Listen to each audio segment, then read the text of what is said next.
Bonjour et bienvenue pour ce nouveau cours de NSI. Nous allons aujourd'hui traiter des architectures d'un réseau. Les ordinateurs, les tablettes ou les smartphones peuvent être interconnectés, vous le savez, et ce via leur carte réseau qui peut être Ethernet ou Wi-Fi.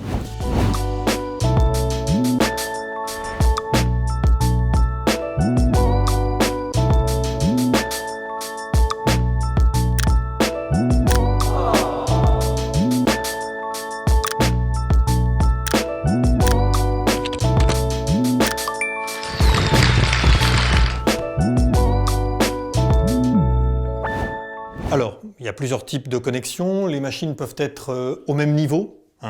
On parle alors de peer-to-peer. Les demandeurs et les distributeurs sont alors indifférents. Enfin, les machines peuvent être à la fois donc demandeurs ou distributeurs, à savoir clients et serveurs à la fois. On utilise ce type de connexion pour les partages de fichiers.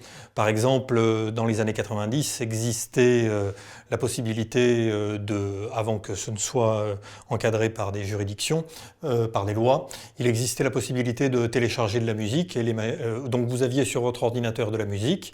L'ordinateur au fin fond des États-Unis utilisé par je ne sais qui avait lui aussi de la musique et tout était mis dans une sorte de pot commun et donc là les ordinateurs via les sites, alors j'ai oublié les noms mais il y a eu Napster à un moment donné et puis après ça a été encadré par la justice parce qu'évidemment les gens n'achetaient plus de musique. Donc sinon on peut utiliser, et c'est le plus fréquent, des réseaux clients, demandeurs, serveurs, fournisseurs. Et donc ça, ce sont par exemple les réseaux que vous allez utiliser tout naturellement, d'où leur nom d'ailleurs. Lorsque vous allez, par exemple, en tant qu'utilisateur, aller demander des informations à un autre ordinateur ou un autre smartphone, et donc vous allez recevoir les informations, et vous êtes là uniquement client, vous ne pouvez pas fournir. Donc, il y a plusieurs topologies, j'en présente quelques-unes, de réseaux, suivant, si vous voulez, le type d'utilisation qu'on en fait, on ne rentrera pas dans les détails. Vous avez les topologies en ligne, où tous les appareils connectés sont sur une même ligne, c'est en série, si vous voulez, si on parle en termes d'électricité.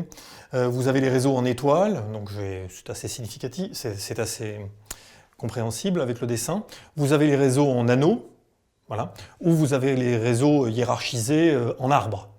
Donc, alors, il est bon de savoir que les connexions peuvent être filaires, évidemment, vous avez des câbles chez vous, des câbles Ethernet, etc., ou sans fil. Donc là, c'est évidemment le Wi-Fi que vous utilisez. Donc, dans le cas de connexion filaire, votre réseau devra contenir, alors, aujourd'hui, ce sont essentiellement des switches ou des routeurs, on utilise beaucoup moins les hubs, on y reviendra, et vous avez besoin, dans le cas d'un réseau sans fil, d'un concentrateur Wi-Fi, par exemple.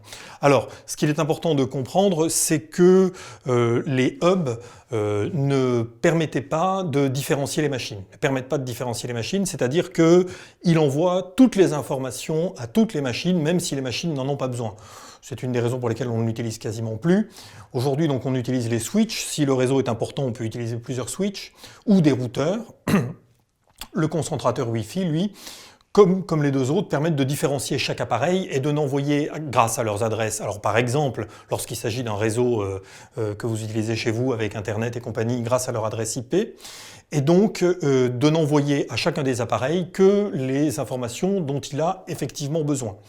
Donc je termine en donnant un petit exemple chez un particulier où vous avez donc une box, d'accord, qui est reliée à, par exemple, un ordinateur via un câble Ethernet, qui peut être relié à un smartphone. Alors là, c'est généralement pas relié par un câble, parce que par définition, votre smartphone, vous le transportez. Et donc là, ce sera plutôt du Wi-Fi, puis vous pouvez avoir un deuxième smartphone. Et puis vous avez le décodeur TV, qui est très souvent relié par un câble, c'est quand même un petit peu plus stable pour la télé, sinon ça peut freezer to freeze sur l'écran, donc on préfère le relier à l'aide d'un câble Ethernet avec les prises mâles et femelles, enfin vous avez déjà fait ça chez vous 1000 fois. Bon, évidemment la box toute seule, là elle ne peut rien faire et donc elle est reliée, elle, au réseau général, Internet, grâce à un câble DSL ou à de la fibre. Voilà. Donc ce sera tout pour la notion d'architecture.